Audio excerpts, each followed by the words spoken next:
আসসালামু আলাইকুম। আপনারা সকলেই জানেন যে ২-৩ দিন আগে ঢাকা শহরে অনেকগুলা রিকশাকে ভেঙে ফেলা হয় ডিএনসিসির পক্ষ থেকে, এবং সরকারি আইন অনুযায়ী যেসব অবৈধ রিকশা আছে তাদের অটোরিকশা চালক তাদের অটোরিকশাগুলো ভাঙা হয়। তো সেখানে আমি এর আগেও একটা ভিডিও করলাম যে সেখানে অনেক রিকশাওয়ালা মুরব্বী বলেন, জোয়ান বলেন, আমাদের মতো যুবকরা অনেকেই আছে যে বিভিন্ন যাইতে পারে নাই, সে কারণে তারা ঋণ করে হয়তো দেখা গেছে বউয়ের গয়না বিক্রি করে বা বাড়িতে জায়গা জমি বা গরু বাছুর এগুলা বিক্রি করে বা কিস্তিতে টাকা নিয়ে এই অটোরিকশাগুলো তারা কিনে, তারপরে ওইগুলো ভাঙা হয়, তারপরে অনেক কান্নাকাটি করে তারা। মানে এগুলো খুবই কষ্টজনক বিষয়। এই জিনিসগুলা তারা কিনছে, আর যেহেতু এগুলো অবৈধ, আমাদের সরকারি আইন অনুযায়ী বলতেছে ওই অঞ্চলগুলোতে, ঢাকা শহরের যেসব এরিয়াতে এগুলো যেসব শোরুম থেকে বিক্রি হয় তাদেরকেও একটা আইনের মাধ্যমে ব্যবস্থা নেওয়া উচিত, এবং যে সমস্ত ড্রাইভাররা আইনের ঊর্ধ্বে গিয়ে নিজেদের মন মতো সেসব করে তাদেরকে এটা দৃষ্টান্তমূলক শাস্তির ব্যবস্থা করা উচিত।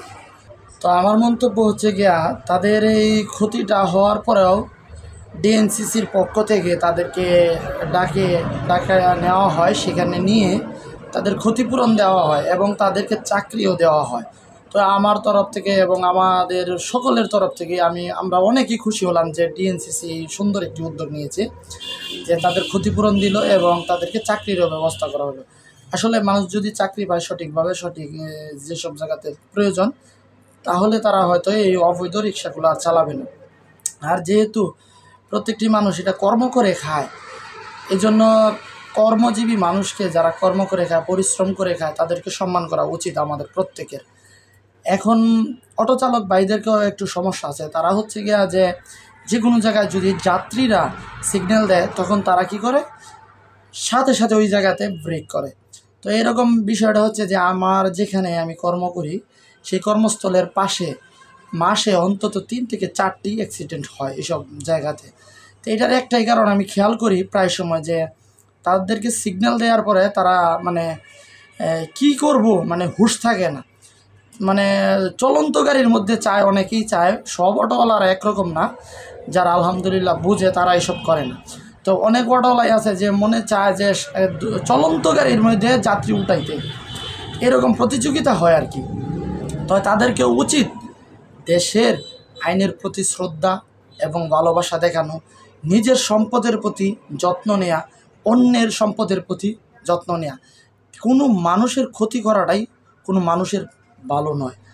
মানুষের ক্ষতি না করে যেভাবে আপনি চলতে পারেন, সমাজে চলতে পারেন, সেইভাবেই আমার চলা উচিত। তো আমাদের যেহেতু তারা কর্ম করে, তাই তাদেরকেও সম্মান করতে হবে। আর যে আইনের ঊর্ধ্বে যাবে তাদেরকে আমাদের বাংলাদেশের আইন তার ব্যবস্থা নেওয়া হবে।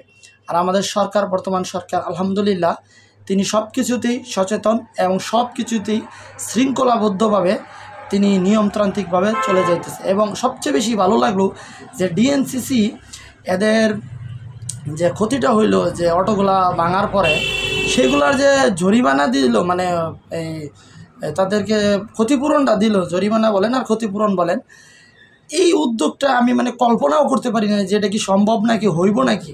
তো ওনাদের এই উদ্যোগটা থেকে আমি আসলে ওনাদেরকে আমার পক্ষ থেকে আন্তরিক মোবারকবাদ জানাই এবং অনেক অনেক ধন্যবাদ জানাই, যে আলহামদুলিল্লাহ ওনারা একটা ভালো কাজ করছে এবং তাদের চাকরির ব্যবস্থা করছে। তো আমাদের প্রত্যেকেরই উচিত সচেতন হওয়া, কোনো মানুষের যেন আমরা ক্ষতি না করি। আর আমাদের যারা যানবাহন চালায়, ড্রাইভার ভাইয়েরা, তাদেরকেও উচিত প্রত্যেকটি মানুষের জীবনের মূল্য তারা যেন সঠিকভাবে বুঝে এবং অ্যাক্সিডেন্ট না হয়, যেন যেখানে সেখানে যেন গাড়ি পার্কিং না করে, যেখানে সেখানে যেন যাত্রী না উঠায়। সবাইকে সবার প্রতি ভালোবাসা দেখাতে হবে, সব মানুষই মানুষকে ভালোবাসবে। মনে করেন যে কারো ক্ষতি হয়ে গেল, আপনার তাতে লাভ হবে না, আপনারও ক্ষতি হবে। তো মানুষ হিসাবে মানুষকে সম্মান দিতে শিখুন, মানুষ হিসাবে মানুষকে ভালোবাসতে শিখুন। মন ভালো যার, জীবন সুন্দর তার।